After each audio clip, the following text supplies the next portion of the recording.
It was a big night for the political clout of New York Mayor Zohran Mamdani.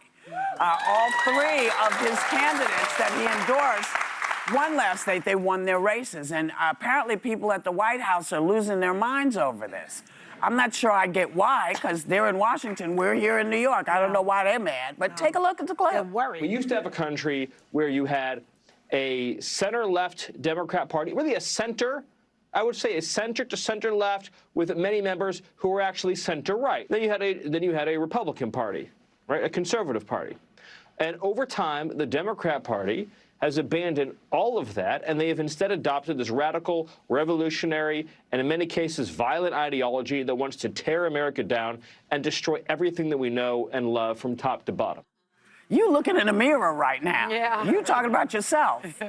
I mean, this is crazy. Is last night's election an indication that the party needs to shift more left, or is this, you know, a victory here? And because everyone hasn't voted in the country yet, we don't know what's what. So what do you I don't think that New York is a bellwether for the whole country. No. But obviously New Yorkers are not watching Fox constantly.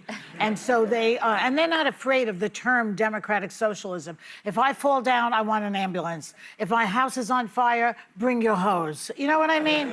Yeah. We are looking, I'm not scared of the term. I think they're scared of the term in this country. But Social Security is a democratic socialism. Partly unemployment insurance is. The people who pick up your garbage, the people who take the fire out at your house, all of these things are democratic socialism. And there's a major reaction formation going on right now. If you see, we'll see soon, we're talking about it later, about Republican senators are turning, congressmen are turning on Trump. And people have had it with this right-wing, nasty politics that we've had to subject ourselves since this guy got into office. Well, I will respectfully disagree with you. So, listen, Mamdani does emerge as a kingmaker, but at what expense? He just absolutely neutered Hakeem Jeffries and Chuck Schumer, who have the job of trying to win back the House and Senate for Democrats by endorsing candidates against sitting House members. How did he neuter them exactly? Because I'm going to get into it. Just let me get into this. You just talked about these goods and services. You want the police to come. You want the fire department to come. Well, one of your new candidates, Avila Chevalier, who won last night, wants to abolish the police and all prisons. She was asked 4 times, how would you deal with somebody who committed murder then? What is your plan? And she dodged and didn't answer. She tweeted that Obama is evil, Biden is a rapist and a war criminal, and bleep Kamala Harris. These were not people running on an affordability agenda. These were left-wing extremists that were elected last night at the expense of moderate Democrats. So a seat that you guys do need to win if you want to take back the House. I don't like the way she sounds at all. Well, that's what I'm saying. Well, but she's not the party. But she's one person. But that is the point, is these candidates that were endorsed by DSA, the Democratic Socialists, were extreme candidates. And I've seen this happen in my party, where the extreme right wing takes over and you can't get your party back. I would warn you all, this is very dangerous, and it could risk you losing the House. Yeah, I disagree with that. You know, I think that New York is the nation's cultural and political capital, and that's just a fact. And I think the Democratic Socialists of America is a force to be reckoned with at this point. Yes. I really do believe that. You mentioned these other candidates that won, but you didn't mention Brad Lander, who ran on basically a Democratic Socialist platform. He ran on building more affordable housing, protecting reproductive rights, the fight to protect and stand up for the LGBTQ plus community, Medicare for all. Who did he unseat, though? Who did he beat? He beat another Democrat. He beat Dan Goldman, who led the impeachment against Donald Trump. Yes, but you took out a sitting progressive liberal who was a liberal hero 2 years ago. But because he believes in Israel's right to exist, he lost his seat. But because perhaps it's time for change. Perhaps it's time for change. The Democratic Party, for a very long time, has been searching for an identity. And I see a great parallel between, to your point about the right, I see a great parallel between the rise of the Tea Party in 2009 as a rebuttal, basically, to President Obama's policies and the financial crisis, and and the Democratic Socialists of America's rise in 2016 in reaction to Donald Trump, in reaction to health care, in reaction to the loss of health care. One thing I would say is I just read a line. fascinating article this morning. It was talking about how one party is ousting anti-Semites and one party is electing them. And I would say that this article raised great points. Avila Cheval, however you say her name, Chevalier. she was at a pro-Palestine rally prompting Hamas and celebrating that on October 8th.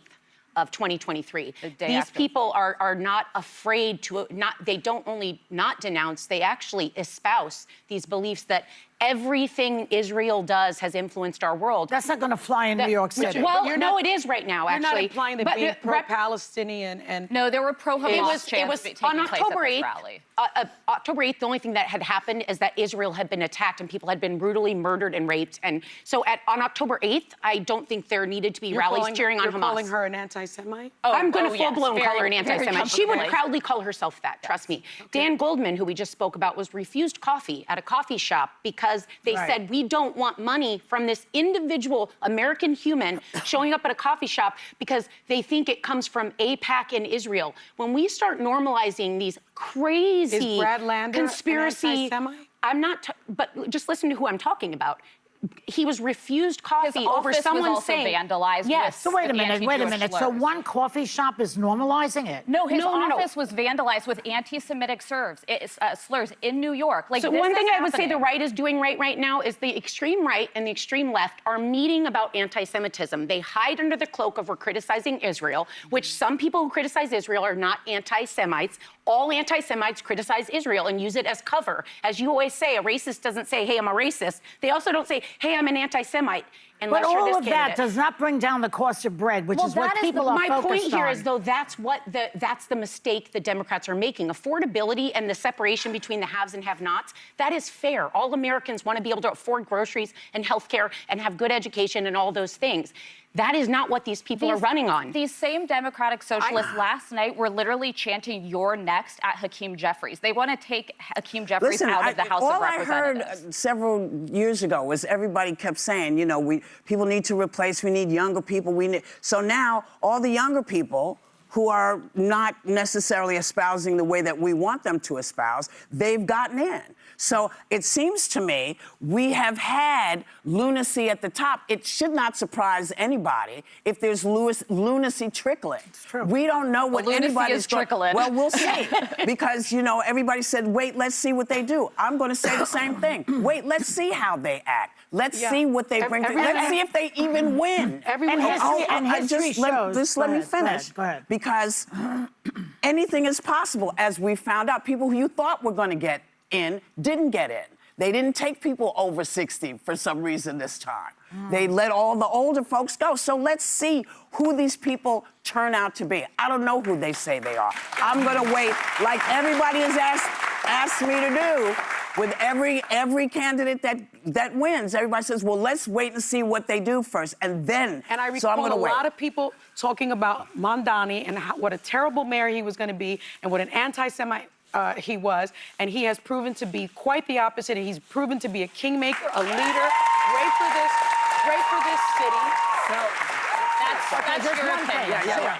The one thing we know from history is that American voters are the biggest swingers there is. And they will swing back. Yeah, you know, I think it's the beginning of a political movement. If it's not where New Yorkers want to be, or they don't dig what they're hearing, they just, you know, they're just the people who have been nominated. They have not won yet. That's true. So let us see. In New York, they will. Well, win. let's see what Maybe. happens. Let's see what happens. As you know, I don't believe in polls and stuff. I wait to see what the people decide. I wait for the people to make that decision. No, there was an election. You know? They decided. And so, well, no, the election comes in next November. decision, yeah. That's when we'll know. And then we'll go to town.